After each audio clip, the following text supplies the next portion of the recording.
I would like to welcome to the Love in Reality podcast, and I guess I can say this, right? The Snake Yeah. season one Yeah. winner.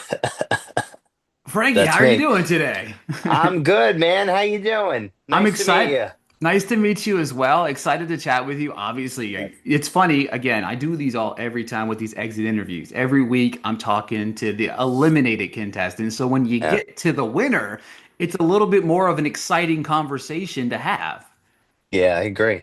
All right, so I like to take audiences back a little bit, pre-Snake, right? Tell us a little bit about your background and who Frank is. All right, so hi, here's my elevator pitch. I've been in cosmetics my whole life. I'm a makeup artist and an artist by trade. My favorite color is yellow, and I have a tendency to let my mouth run ahead of my brain. So I've been told that I'm both the most lovable person and also slightly unpredictable, so that makes me a little bit threatening. I love that. The interview over. No, I'm just kidding. That's all we need. Yeah.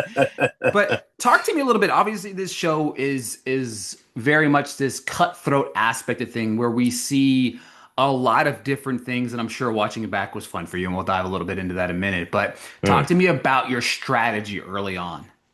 You know, I'm the kind of person that likes to call a spade, right? Like, let's just shoot it for what it is. If you look objectively at the physicality of all of the players involved, right, you realize immediately that the physical element of the game might not be my strong suit, right? So, okay, we're aware where our strengths lie. My grandma told me when I was very young, she would be like, Frank, this is never going to be your muscle. Your muscle is going to be up here. So in the spirit of following what grandma says, because that's the right thing to do. My strategy going in was use my skills. So by trade, I am an artist, and I naturally gravitate towards women in general, especially those that have big personalities and strength. That my background's Italian and Puerto Rican, so if you're not the loudest person at the table, you might not be heard. So this was very much in my wheelhouse. It was almost like, if you want the survival guide for one of these games, just hang out on Staten Island during Christmas. You'll be fine. Talk to me about that bond with Alyssa, right? I Yeah. think that bond with you two really, I feel like carried both of you throughout it. I'm sure, especially not just through the competitions, but I feel like emotionally you guys were connected there to really help each other every step of the way. Because again, you guys made it all the way to the finale together. Talk to me about that bond. Sometimes you can't explain things, right? Sometimes you just go based off of what you feel. And that is, my intuition and my authenticity, I call my superpower. Thanks, John. And when I met Alyssa, I just knew. Like it was just like an instant click. I saw her coming out of the crate. She had on this vivaciously hot pink dress, her hair, this blonde bombshell. In my head, I thought two things simultaneously. I said, one, every guy in here is going to have his jaw on the floor when he looks at her. Okay, because she's drop dead gorgeous. And then two, everybody's going to think that she's not as smart as she is. Because I can guarantee you that girl, if she's smart enough to come out looking like that, she knows exactly what she's working with. And the second we got the opportunity to talk, I'm like, she's like my sister. Like it's almost as though I've known her my whole life. Yeah, one of the interesting things about her early on, again, lots of filming, but lots of what we see, obviously unpacking it as somebody that's watching it. Early on, you Yeah, got that vibe of like, all right, what's going on here? Is she? And then the back half of the season, I feel like she just almost took over in some elements, and it was just impressive to see that yeah. element of her journey there. Before we talk about the finale, right? I want to Okay. talk about watching it back first. Obviously, Oh, we're up okay. to episode 9, right? You know what I mean? Talk to me about watching it back. Some of the things, obviously, because you don't see everything because you're living in it. You know what I Yeah, mean? At the time. Talk to me yeah. about watching it back. I'm gonna give you this blanket statement. Obviously, it's very eye-opening. I think Helen Keller can determine that it's eye-opening. Okay. Um, that being said, it's important to view it with grace because having lived it and knowing the petri dish that were thriving in, we'll call it, it definitely puts you in a headspace that maybe you wouldn't normally operate underneath. So understanding that you're all in a competition for the same prize and only one person can win, I can empathize and understand that sometimes your emotions might take you away a little bit. And maybe you might say things that you might not normally say. And I'm talking about maybe some of my castmates when I say that. Um, but it doesn't change the fact that we went through this crazy version of summer camp together, and we will always share that bond. Some of us might be a little bit closer than others. I mean, I talk to Alyssa every day, I talk to John every day. And I wish all the rest of the, I send all my love to all of them. I don't, I think that's what I took away from watching it play back and watching it play back. Keep in mind what we were doing. Absolutely. I love that. I mean, that's a hell of an answer. I mean, you can learn a lot from that answer in all in itself. So, Thank all you. right, let's talk about this finale. All right, so once you get out of this snake pit, you're probably thinking like the rest of the season, like we're just gonna go back to the house and chill and relax, and then of course we're thrown for a loop, and And there he um, is again. there's Jim, the big bad wolf, Yeah. with a crate ready for somebody to go home. We have this snake eye situation. We go from physical competitions to being shocked to being running through the most nastiest things I've ever seen, and I'm sure it smelt worse than I could even imagine. All of that to a roll of a die. You know what I mean? Hmm. Like we're rolling dice. Talk to me about what's going through your head as you head into that. Oh, well, I can tell you this. When we left that saving ceremony and then we come back and here's, Jim, bright-eyed and bushy-tailed, I'm like, how do you prepare for this? Because it's almost like you remember that game years ago. I'm gonna date myself. That it's on the computer. I think it's called Minesweep.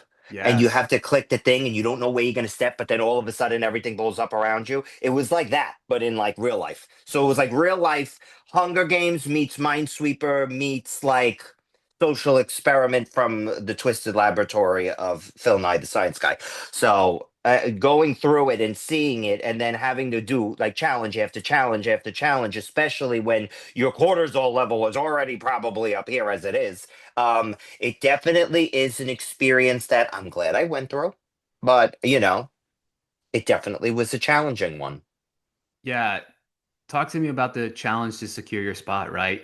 I think one of the things that we see in this moment of your entire journey is built to this culmination. You hurt yourself. I'm Mm, sure there was elements of maybe I should just throw in the towel. mm. All of those things. Talk to me about what was it like sitting there hurt, thinking that I'm still fighting. I'm trying to, and you even said if you leave, obviously it's a wrap. You know what I mean? You knew is, but I'm gonna talk to me about building yourself back up, getting that confidence to finish, not only finish, but to win that competition. All right, so let's do this without Frankie getting emotional because you've already seen the show and you know that I'm a little bit of a blubberbutt. So I think the best way to say it, I am a little bit of a mama's boy. So I heard her in my head and my dad too, but he was yelling at me. He was like, "Get up, move!" And then I heard my mom like, "It's okay, get up. You got this. You do it right the first time. You could do it." And I was like, "You can cry about it later." That's awesome. Yeah, I will say, and I spoke to Brett about this. I said that Brett's this ought to be biggest. good. I asked Brett about the final pickings. Uh In huh. my head, in my head, as a viewer, Okay. I knew if John ended up being the final person that John would Mm-hmm. pick you. Mm-hmm. As soon as John was left, I said Frankie's winning. Period. End of story. Like I felt like now to me what you did and it's crazy because to me when looking at your picks it was a no-brainer, right? Jack, duh. You know what I mean? Derek, duh, part 2. McLean, duh, part 3. You know what I mean? So I'm sure that was the strategy, right? Those 3 people I need out the door. Yes. How when you're dissecting it, did it shock you to see his strategy in that moment because I felt like I feel like there's a few other people that could have maybe laid there. Like I was Alyssa, no brainer, duh. But I felt like there could have been another person or two that could have been left over that might have picked him, maybe. But I'm not 100% confident Who? in that either. I waver on Catherine. I Okay, waver she on might it. have. She Right. might have. Yeah. Maybe that's the Okay, only fair. person. Right. Maybe That's that's why the I only got rid of person. her. Exactly. Right. Exactly. And he got rid of him. I think Jacob's the only maybe 50-50. Right? Okay, so they don't. I will say this. I will say this.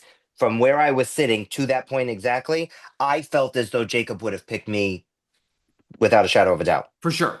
Personally, I didn't see him as a 50-50. The only ones that you know who did shock me after it was all said and done, we were watching back like the confessionals, Derek.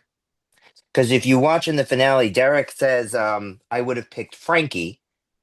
And I'm like, I didn't, that wasn't on my bingo card. Like I didn't see that coming.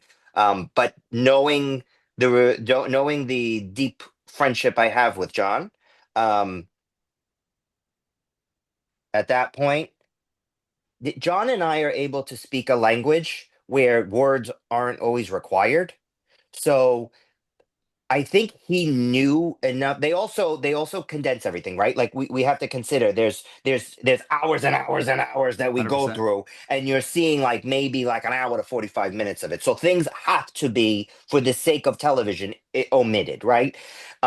I will say John is an incredibly amazing speaker, and there was a moment in his speech where I was standing on that podium, and I was like, "Hey, buddy, where are we going with this?" And then at the end of it, he says that, however, you never forget the way somebody makes you feel, and for that reason, I pick Frankie. They admit that piece of that thing because when you watch it, it almost seems like he's giving Brett all these accolades, and then randomly he just goes, "Yeah, Frankie, I pick you." Like, no, no. There's a piece there in the puzzle to get from A to B. The guy Um, literally like 2 weeks ago yeah, tried to help you win a competition right, and then gave you the advantage. right.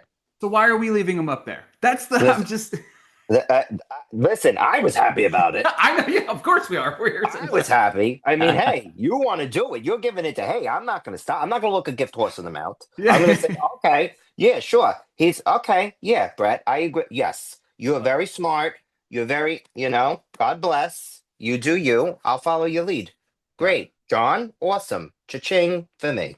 Exactly. Exactly. And that's again, I even called him out. I was like, man, I was like, I knew as soon as he said, I was like, what are you doing, man? But my final question to you is, what does this win mean to you? Besides the financial aspect of the win, I tell you sincerely, this helped me see myself in a way that I haven't probably for most of my life.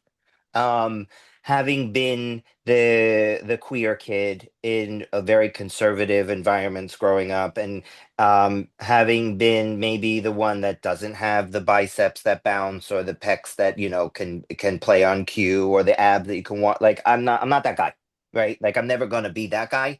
And it was nice to feel as though being me was enough. Like I am a winner just because I'm me, not because of the things that I lack. Like I had it the whole time, but I didn't see it until the end. And I guess God works in mysterious ways.